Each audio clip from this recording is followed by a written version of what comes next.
బాగా అభద్రతా భావం ఏర్పడిపోయింది. ఎందుకంటే ఆయన నీడను చూసి కూడా ఆ నీడలో కూడా జగన్మోహన్ రెడ్డి గారు ఉన్నారేమో అని చెప్పేసి భయపడతా ఉన్నాడు. ఆయన నిద్రపోతూ ఉంటే ఉలిక్కిపడి లెగిసి జగన్మోహన్ రెడ్డి గారు వచ్చారేమో, కలలో జగన్మోహన్ రెడ్డి గారు వచ్చారేమో అని చెప్పేసి తెగ భయపడిపోతూ ఉన్నాడు, తెగ బాధపడిపోతూ ఉన్నాడు. చంద్రబాబు నాయుడు గారు నిన్న మాట్లాడిన మాటలు, ఆయన దొంగే దొంగ దొంగ అన్న చందంగా ఓటుకి నోటు కేసులో పట్టపగలు అడ్డంగా హైదరాబాదులో దొరికిపోయిన చంద్రబాబు నాయుడు గారు ఈయన దొంగ కాక దొర, ఆడియో వీడియో టేపులతో సహా అడ్డంగా దొరికిపోయావు కదా, నువ్వు మాట్లాడుతున్నావు చంద్రబాబు నాయుడు గారు. నిన్న మీ సంస్థ హెరిటేజ్ వాహనాలలో ఎర్రచందనం దొంగతనం జరుగుతూ ఉంటే టాస్క్ ఫోర్స్ పోలీసులు పట్టుకుంటే దానికి జవాబు అంటే ముఖ్యమంత్రి చంద్రబాబు నాయుడు గారు దొంగ, వాళ్ళ అబ్బాయి లోకేష్ బాబు గారు దొంగ, లేకపోతే ఎవరు దొంగ? హెరిటేజ్ వాహనాలు మావి కావు, మేము చెప్పామా? చంద్రబాబు నాయుడు గారి పేరు మీద వాహనాలు కొని ఆ వాహనాల్లో దొంగతనం జరుగుతుందా? లోకేష్ బాబు గారి పేరు మీద వాహనాలు కొని ఆ వాహనాల్లో దొంగతనం చేస్తారా? ఎవరో అమాయకుల పేరు మీద హైయర్కి వస్తే ఆ వాహనాల్లో మీరు ఎర్రచందనం దొంగతనం చేస్తూ దొరికిపోయి మీరు మాట్లాడతారు. దొంగ చంద్రబాబు నాయుడు గారా లోకేష్ బాబు గారా తేలాల్సిన అవసరం ఉంది.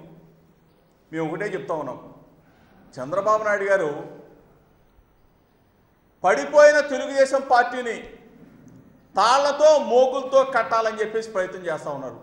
అంటే ఒకటికి 100 సార్లు చెప్పి నువ్వు మీ కార్యకర్తల్లో మీ నాయకులను లెగవండి లెగవండి లెగవండి అంటే లెగిసే పరిస్థితుల్లో తెలుగుదేశం పార్టీ లేదని చంద్రబాబు నాయుడు గారు ముందుగా గుర్తెరగాలి.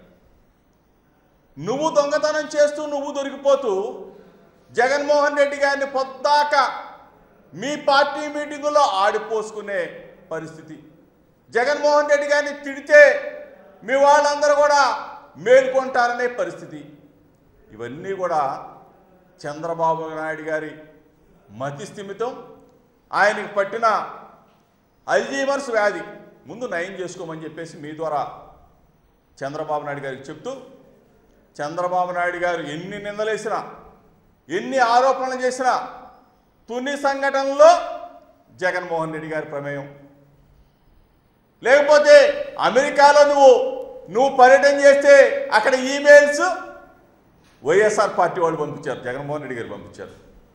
వరల్డ్ బ్యాంక్కి కంప్లైంట్ చేసింది వైఎస్ఆర్ పార్టీ వాళ్ళు. అసెంబ్లీలో లీక్ అయితే పైపులు కోసింది జగన్మోహన్ రెడ్డి గారు. నీకు దమ్ము ధైర్యం ఉంటే నువ్వు ఇన్ని ఆరోపణలు చేశావు కదా చంద్రబాబు నాయుడు గారు, ఏ ఒక్క దాన్నైనా నువ్వు రుజువు చేయగలిగావా? నువ్వు నీ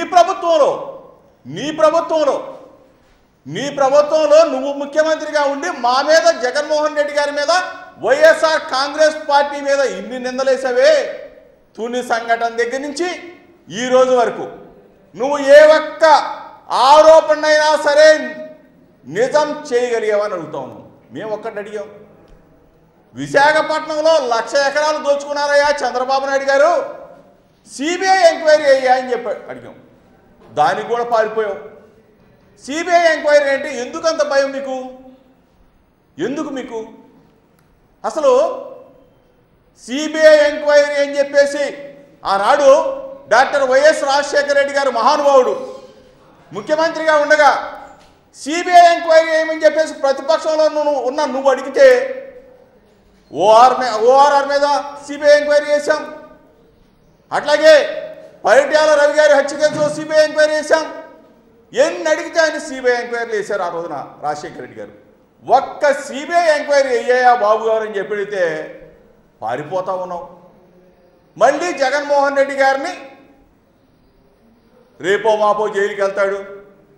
మేం జైలుకి వెళ్ళాల్సిన పల్లా ప్రజా కోర్టులో ఎప్పుడో చంద్రబాబు నాయుడు గారు ఓటుకి నోటికి కేసులో పట్ట పగలు అడ్డంగా దొరికిపోయి ప్రజల మనసుల్లో దొంగగా ముద్రపడిపోయాడు. చంద్రబాబు నాయుడు గారు ప్రజా కోర్టులో ప్రజల మనసుల్లో ఎప్పుడో జైలుకి వెళ్ళిపోయాడు. నువ్వు మేనేజ్ చేసుకోగలవు అంతే. కొన్నాళ్ళు నువ్వు మేనేజ్ చేసుకునే నీకు ఆ పరిస్థితులు ఉన్నాయి కాబట్టి నువ్వు కొన్నాళ్ళు మేనేజ్ చేసుకోగలవు. ఎప్పటికైనా నువ్వు దొంగగా దొరికిపోయావు. ఎప్పటికైనా నీకు ప్రజా కోర్టులో కాదు న్యాయస్థానాల్లో కూడా నీకు శిక్ష తప్పదు అని చెప్పేసి మీ ద్వారా తెలియజేస్తూ నేను కొన్ని అంటే ఎక్సైజ్ శాఖ మంత్రి జవహర్ అనుకుంటా ఆయన పేరు, ఆయన ఈ మధ్య నిన్నగాక మొన్న కొన్ని కామెంట్ చేశారు. ఆయన నాకు అలవాటు లేదు, మందు అలవాటు లేదు అని చెప్పాడు. ఓకే, నీకు మందు అలవాటు ఉందా లేదా అనేది మేము ట్రేస్ చేయలేం కదా, అది ఓకే. కానీ బీర్లో ఎంత ఆల్కహాల్ ఉంది, బ్రాందీలో ఎంత ఆల్కహాల్ ఉంది, విస్కీలో ఎంత ఆల్కహాల్ ఉంది, రమ్ములో ఎంత ఆల్కహాల్ ఉంది, జిన్నులో ఎంత ఆల్కహాల్ ఉంది అంటే నిన్ను చంద్రబాబు నాయుడు గారు ఎక్సైజ్ శాఖ మంత్రిగా అంటే బ్రోకరేజ్ చేయడానికి పెట్టారా? బ్రోకర్గా అంటే అదేదో అంటారు కదా, షాపులకు తిరిగి సేల్స్ మేనేజర్. నువ్వు ఎక్సైజ్ శాఖ మంత్రిగా మానేసి సేల్స్ మేనేజర్గా ఏపీబీసీఎల్ ఉంటాయి. ఏపీబీసీఎల్ అంటే ఆంధ్రప్రదేశ్ బేవరేజ్ కార్పొరేషన్ లిమిటెడ్, దాంట్లో సేల్స్ మేనేజర్గా అయితే నువ్వు సరిపోతావు. అంటే బీరు తాగమని నువ్వు ప్రోత్సహిస్తావా? బీరు అంటే 3% ఆల్కహాల్ ఉంటుంది, అంటే 3% ఆల్కహాల్ ఉంటే తాగాలా? ఎక్కడికి వెళ్ళిపోతున్నావయ్యా? ఈ ప్రభుత్వంలో ఉన్న ఈ మంత్రులు, ఈ చండాలమైన మంత్రులు లిక్కర్ని ప్రోత్సహిస్తారా? బీరు తాగాలంట. Beer healthy drink. ఎవడు చెప్పాడా నీకు? ఏ డాక్టర్ చెప్పాడు? చర్చకు వస్తావా? జవహర్ని అడుగుతా ఉన్నా, ఎక్సైజ్ మంత్రిని, నువ్వు మీడియా సమక్షంలో ఎక్కడికైనా నువ్వు చర్చకు వస్తావా? బీరు హెల్తీ డ్రింక్ అని నువ్వు ప్రూవ్ చేయగలవా? అది హానికరమని నేను ప్రూవ్ చేస్తాను, నువ్వు ప్రూవ్ చేస్తావు జవహర్? సరే, అది పక్కన పెడదాం. అతను ఆ విధంగా మాట్లాడితే చంద్రబాబు నాయుడు గారు తనయుడు మంత్రి, మళ్ళీ ఈయన లోకేష్ బాబు గారు జవహర్ గారి మాటల్ని సమర్థించే కార్యక్రమం. అంటే నువ్వు కూడా బీరుని ప్రోత్సహిస్తావు లోకేష్ బాబు గారు. అంటే లిక్కర్ని మీరు ప్రమోట్ చేస్తారు, తాగమని చెప్తారు, హెల్తీ డ్రింక్ అని చెప్పేసి మీరు ప్రమోట్ చేస్తారు. సిగ్గుగా లేదా మీకు? అంటే నువ్వు ఇంకోటి కూడా చేస్తావు. రేపో మాపో హెరిటేజ్ పాలల్లోనో ఆ పాలు తీసేసి హెరిటేజ్ బీర్ అది ప్రమోట్ చేసుకో. మీరు మంత్రులుగా పనికిరారు, సేల్స్ మేనేజర్స్గా వీళ్ళు, ఆ జవహర్ అవ్వచ్చు, ఈ లోకేష్ బాబు అవ్వచ్చు, వీళ్ళు సేల్స్ మేనేజర్గా వీళ్ళని నియమిస్తే మంత్రులుగా ఏమాత్రం కూడా పనికిరారు.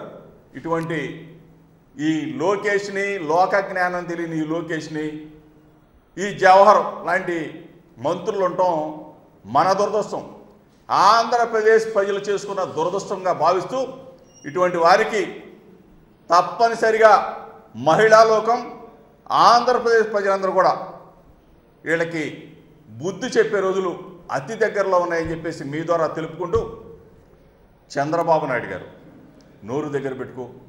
నువ్వు ఒక అనుభవజ్ఞుడిని, నాకు అంత అనుభవం ఉంది, ఇంత అనుభవం ఉంది అంటున్నావు. నువ్వు అభద్రతాభావానికి గురవద్దు. నువ్వు అభద్రతాభావానికి గురై జగన్మోహన్ రెడ్డి గారు జైలుకి వెళ్ళిపోతాడు, రేపో మాపో వెళ్ళిపోతారు.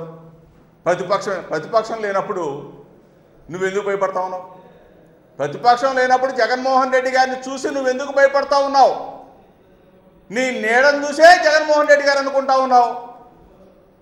నువ్వు తొందరగా నీ అల్జీమర్స్ వ్యాధిని నయం చేసుకుంటే కొన్నాళ్ల పాటు చంద్రబాబు నాయుడు గారు ఉండాలి. మరీ ముఖ్యంగా ఇంకోటి కూడా చెప్తా ఉన్నాను. ఈ మధ్య నిన్న మొన్న చూసాం, మన ఆయన రామ్ గోపాల్ వర్మ గారు ఎన్టీ రామారావు ఎన్టీఆర్ సినిమా అంటే ఎన్టీ రామారావు గారి జీవిత చరిత్రని తెరకెక్కిస్తానని చెప్పారు. నిజంగా దాన్ని అభినందించాలి. ఎందుకంటే ఒక ఎన్టీ రామారావు గారి అభిమానిగా ఎన్టీ రామారావు గారి సినిమా రావాలి, ఆయన జీవిత చరిత్ర రావాలి. కానీ వర్మ గారికి మీ ద్వారా ఒక సూచన చేస్తా ఉన్నా. ఎన్టీ రామారావు గారి జీవిత చరిత్ర మొత్తం కూడా ఎన్టీ రామారావు గారు పార్టీ పెట్టిన దగ్గర నుంచో లేకపోతే ఎన్టీ రామారావు గారు సినిమాల్లో నటించిన దగ్గర నుంచో ఎన్టీ రామారావు గారు చనిపోయిన దాకా తీయాలి. ఎందుకంటే నువ్వు కొన్ని కటింగులు పెట్టు లేకపోతే కొంతమందిని పక్కన పెట్టి తీయటం భావ్యం కాదు వర్మ గారు. అంటే మీకు సలహా ఇస్తున్నా. అంటే ఇంక సినిమా నువ్వు తీయలేదు కాబట్టి నువ్వు మొత్తం ఎన్టీ రామారావు గారు మరణానికి కారణం ఏంటి, ఆయన క్షోభకు కారణం ఏంటి, ఆయన ఏ విధంగా చనిపోయాడు, ఆయన్ని పదవి నుంచి దించడం కోసం, ఆయన పార్టీని చేజిక్కించుకోవడం కోసం ఆయన్ని రాళ్ళు పెట్టి ఎవరు కొట్టారు, అట్లాగే చెప్పులు పెట్టి ఎవరు కొట్టారు, పదవిని ఎవరు లాక్కున్నారు, ఎన్టీ రామారావు గారు ముఖ్యమంత్రి పీఠాన్ని ఎవరు లాక్కున్నారు, ఇవన్నీ కూడా అంటే డైరెక్ట్గా కూడా చెప్తా ఉన్నా. అందరికీ తెలిసిన నగ్న సత్యమే. కాబట్టి చంద్రబాబు నాయుడు గారు ఏ విధంగా రాళ్లతో కొట్టింది, చంద్రబాబు నాయుడు గారు ఏ విధంగా చెప్పులేసి కొట్టింది, ఆయన ముఖ్యమంత్రి పీఠాన్ని ఏ విధంగా లాక్కుంది, ఆయన ఏ విధంగా క్షోభకు గురైపోయి ఎన్టీ రామారావు గారు చనిపోయారు, ఆయన తుది శ్వాస విడిచే వరకు మీరు సినిమాలో తప్పనిసరిగా చూపించాలి. అది చూపిస్తే మీరు మొత్తం తీసుకొచ్చి క్లైమాక్స్ ఎగర కొడితే బాగోదు. క్లైమాక్స్ మొత్తం ఉండాలి. ఉంటే మిమ్మల్ని ఆంధ్రప్రదేశ్ ప్రజలతో సహా ప్రపంచంలో ఉన్న తెలుగు ప్రజలందరూ కూడా వర్మ గారు మంచి సినిమా తీశాడు, చక్కగా తీశాడు, A to Z NT Rama Rao గారికి సంబంధించిన విషయాలన్నీ కూడా తీశాడని చెప్పేసి మిమ్మల్ని అభినందిస్తారు. మధ్యలో మీరు కట్టింగ్స్ మాత్రం పెట్టవద్దని చెప్పేసి వర్మ గారికి మీ ద్వారా తెలియజేస్తా ఉన్నాను.